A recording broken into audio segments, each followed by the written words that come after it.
자, 왼쪽에 있는 게 광개토 대왕릉 B예요. 여기 사람을 세워놓은 거는 이 비석의 크기가 어느 정도 크기인지를 대략적으로 알 수 있도록 하기 위해서 비석을 세운 거고요.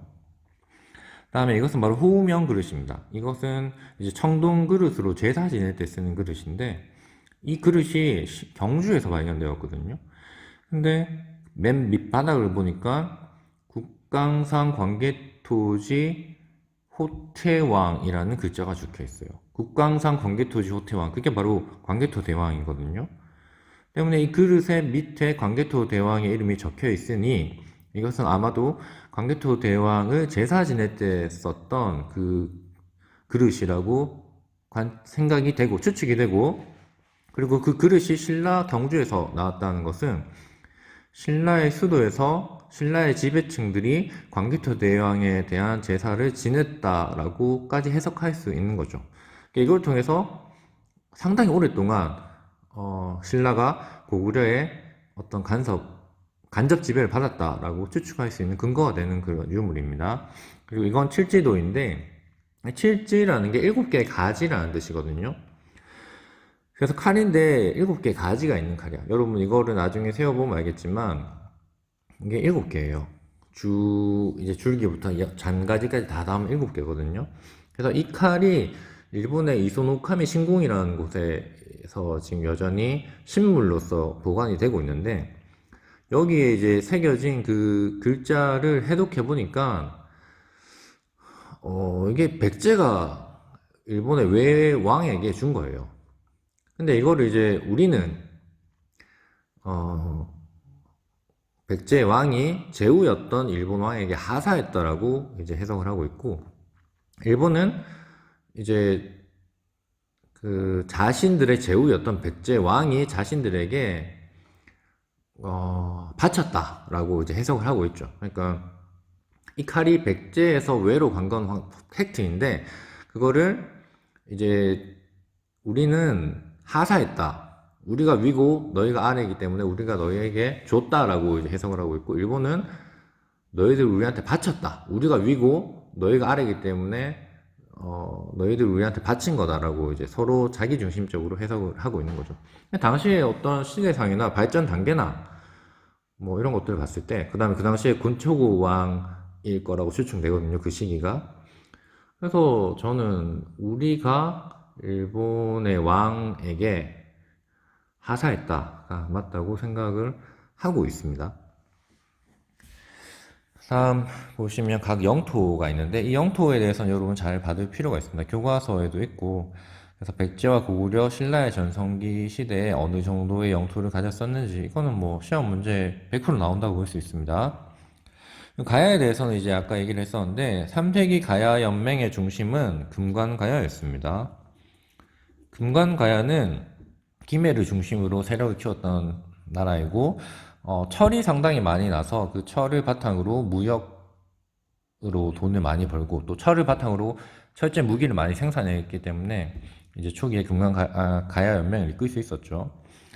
그랬던 금관가야가 매우 크게 피해를 받는 사건이 벌어지는데, 그게 바로 광개토 대왕의 공격입니다. 아까 내무랑의 요청에 따라 광개토 대왕이 신라를 도와주기 위해서 군사를 이끌고 남하했고, 그리고 그 과정에서 금강가야가 큰 피해를 입었다라고 얘기했었죠.